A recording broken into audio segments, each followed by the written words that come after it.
ทักทายสบายดีพี่น้องเมื่อสุขสุขคนพอกันดีพี่น้องเลยเมื่อนี้วันที่ท่าสีกันดูเลยท่าใช่พี่น้องเลยบื้อเพื่อนจะเริ่มท่าเมื่อนี้กับแขกคนกับแขกไปไทยมาเพื่อนประวัติไม่เคยขาดหรอกแขกหลายมาคือเริ่มจะเศร้ากันร้านนั่งมนกระบอกเผ็ดกับมาอุดหนุนเป็ดพวันโตหนึ่ง200,000 กีบเนาะมาแต่จะเศร้าคนนะเพิ่นมาอุดหนุนซอยมาซื้อซอยซื้อเป็ดซอยประวันเป็ดประวันขายโลละ70,000นี่พี่น้องเด้อเนาะน้องมนเอาไปแล้วตัวหนึ่งก็ตกอยู่มันเกือบ3 โลเนาะก็ได้ว่าดูคักไอ้แม่น้อยเพิ่นก็มาอีกแต่เกาหลีเนาะมาก็เลยว่าบ่ได้เฮ็ดบ่อะไรถ้าสมท่าสียังก็ได้ก็ว่าจูไว้ก่อนเนาะเนี่ยมาพี่น้องมาเบิ่งหลอดไฟที่ว่าพวันซื้อมาติดตั้งมื้อนี้เนาะเนี่ยพี่น้องเดี๋ยวสิเปิดให้เบิ่งเด้อสวิตช์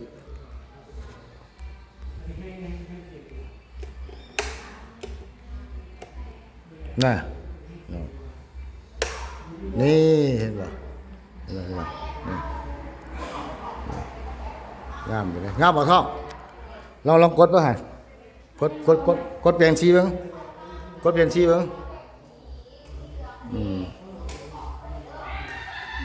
เลย3 สีเลยพี่น้องเลยเสียงข้างบนเสียงข้างลมมันก็ดังวงกันอยู่ที่แรกนั่งอยู่ข้างบนที่แรกนั่งอยู่ข้างบนนั่งอยู่นี่ใหญ่ลบบุลุมล่ะเอ้าสบายดีลูกสบายดีเพิ่นใหญ่ลบบุลุมเลยคุณเพิ่นเนี่ยข้างนอกข้างในกันป้าตะเมฆงามบ่ตะเมฆงามบ่ตะเมฆงามบ่เอ้ยเพิ่นสีก็สีงามอยู่พี่น้องเอ้ยโอเคอยู่ซำนี้หลอดละ1,000 บาทเนาะสีกับโมฆะเนี่ยบ่ได้ค่าคือเว้านะ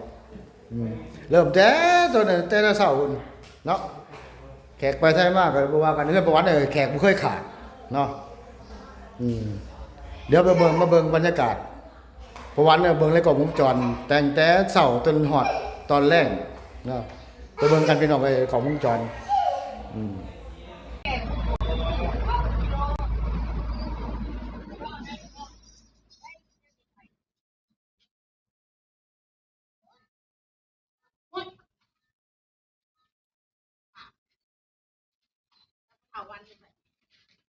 สีเพราะได้หลอดไฟใหม่เบิ่งลูก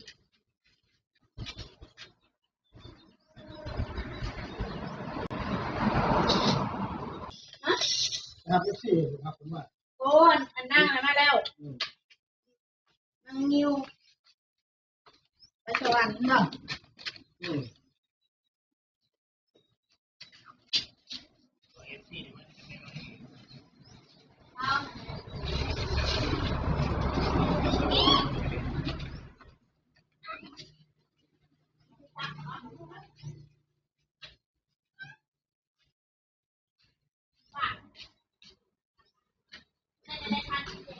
มาหน้าใช่ไปมันใจก็เกินออกข้างนอกวาย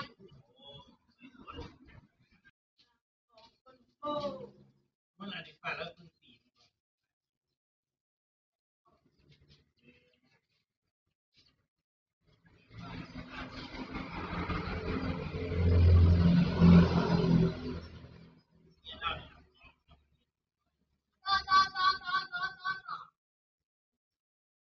ไม่ครับนิ้วครัวเลยก็แอปมาอยากเอามันสีขาวใช่ไหม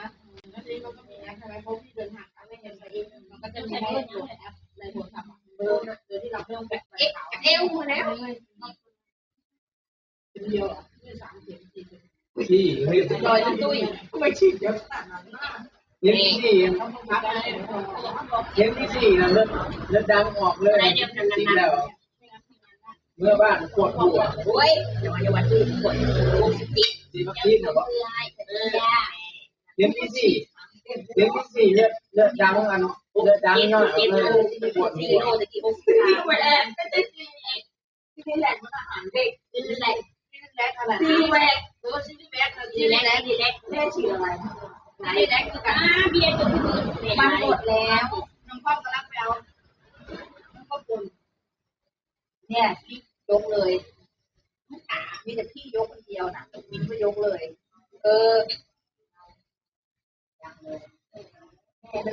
รู้เรื่องหรือเปล่าน้อยรู้เรื่องแล้วรู้เรื่องแล้วแล้วเลือดแล้ว รู้เรื่องแล้วรู้เรื่องเลยเราเรื่องเพราะว่าอันแม่เราเลือดเวลาเลือดวันไม่ได้กลับไม่ได้ไปเลยพรุ่งนี้น่ะแม่เขาเป็นโควิดเขาไปโรงพยาบาลอยู่รู้ไม่ไปส่งที่หัวร้ายเนี่ยเขามายังไม่ทำ เดี๋ยวกันว่ะเดี๋ยวเราไปฟังแข่งตัวนี้แล้วกันมองแล้วก็เป็นวันนี้ อยากคิดอะไรแม่มาคิดอะไรกันโอเคบอกว่าเราตั้งใจจะไปตรงนี้ไม่การที่ฝั่งตรงนี้กว่าที่ต้องกลับแล้วที่ต้องออกไปแล้วโอเคการที่ต้องออกไปไหนแล้วอีก2 วันอันนั้นก็อยู่ต่ออีกก็กระหอนวันเดียว19อะไรที่ก่อนมันไปอยู่ต่อมือนี่เขาจะนอนก็ค่อยๆทำให้เรียนแม่นี่ก็ลีเนี่ย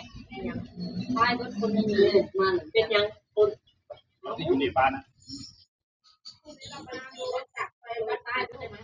ขาอยู่เนี่ยที่เคยรู้เลยนั่งไม่ได้โอ้ยหน้าดำไม่นั่งหน้าดำเลย อาจโคนคอยก็ยังใหม่ ใหม่เบิร์ด ถ้ามันแลนอยู่เครื่องกระบอกยังพากันเห็นลงไปลงมาทุกวันเล่นเอาไว้นะมันแบบตกใจลงไปเอาออกเลยจะดึกอีกนี่มาพี่เลยเบี้ยน้องมาเบี้ยมาทำพี่เลยเป็นจัดเมียนไปเอาเลย เราก็ไม่จอด มาโรดเห็นมันมาแล้วที่จับรถปลาไว้นั่นย่านนะเบี้ยมันหนักไม่ไหวแล้วเบี้ยเย็นเบิร์ดจะโทษไหม เย็นๆว่าคนคิดเปล่าวะ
ก็นี่มีใครมากินน้ำอันนี้เลยกินยนเข้ามาทุกคนไปอ่ะแล้วว่า ซึ่งทางโรงงานประมาณ4,000 บาท ก็อัตโนมัติเอาไว้เพื่อการนี้ก็จะแนวนั้นเลยจักสื่อเนี่ยแบบ 4,000 บาท แม่คิดว่านี่โง่เหรอชื่อคนเราขันหนังใช่มีขันหนังคือขันหนังจำคำนี้แล้วเซ็ตเร็วลงชื่อแล้วนี่นะทำคนนั้นคือขันเดี๋ยวลงสื่อแล้วเซ็ตลงล็อกจบแล้วแล้วก็ลงเซ็นอะไร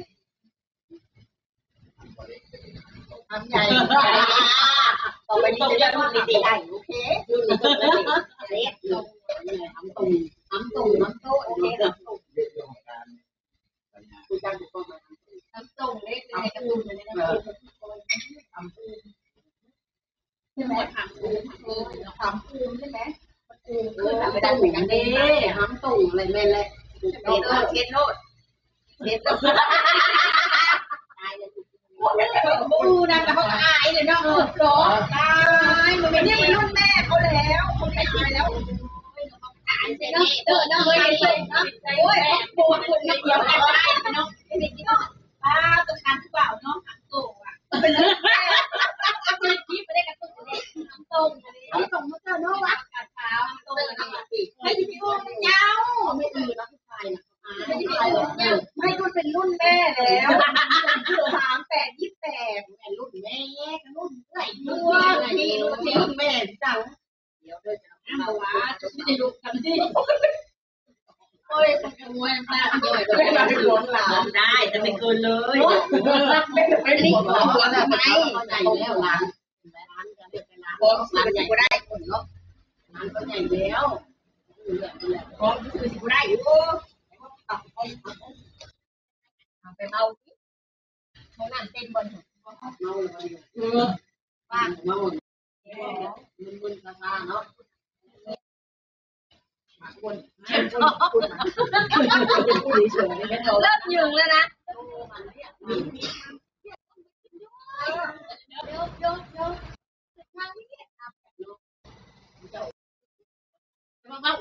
มันดีนี่มีอะไรเขาบอกเพิ่งข้าวจัดแม่ได้ห้องนั่งอยู่ที่ห้องนั่งกับโต๊ะมันนั่นอีกพวกนี้มึงก็บอกเออได้มึงจะมาในห้องกระแลนไม่ขี่อะไรหรอกมาได้ชวนแก้วมาแล้วเนาะมาเลยดิ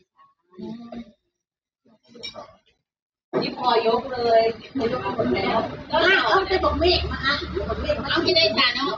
เอาเลยกระแลนมันนี้มันหูมันเนี่ยมันอิ่มเด้อมันโซ่เลยมันอิ่มเด้อมันว่าสิเป็นยังบอกว่าจะเท่า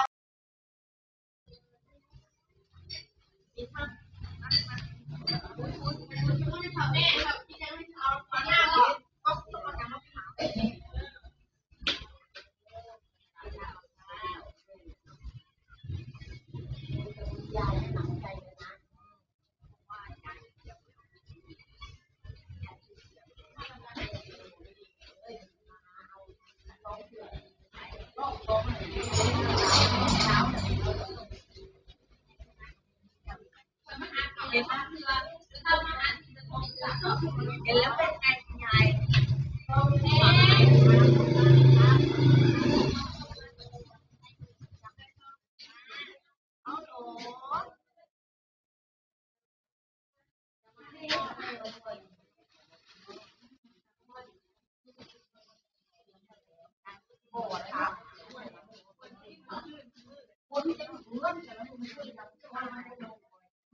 เราก็ต้องทานเราจะไม่ยอมทานเรา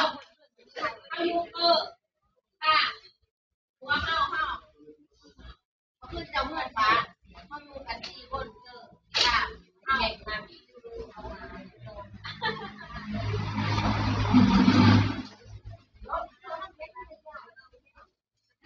ใช้จอกนะเพื่อน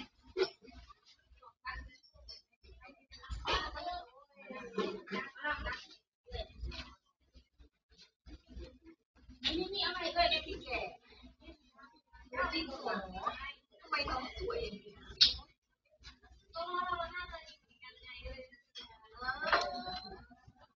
เขาบอกว่าคนเราจะเจออะไรก่อนไงโพสต์มึงสอบติดมาได้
ยวไหนนะ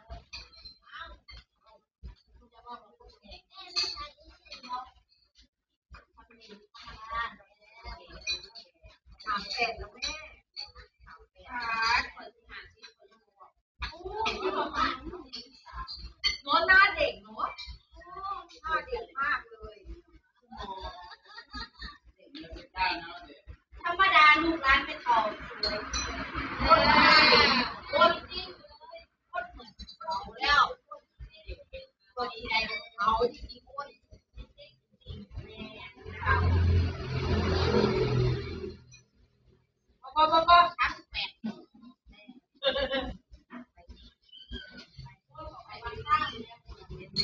ได้ก็ติดตามเรียนรู้จัก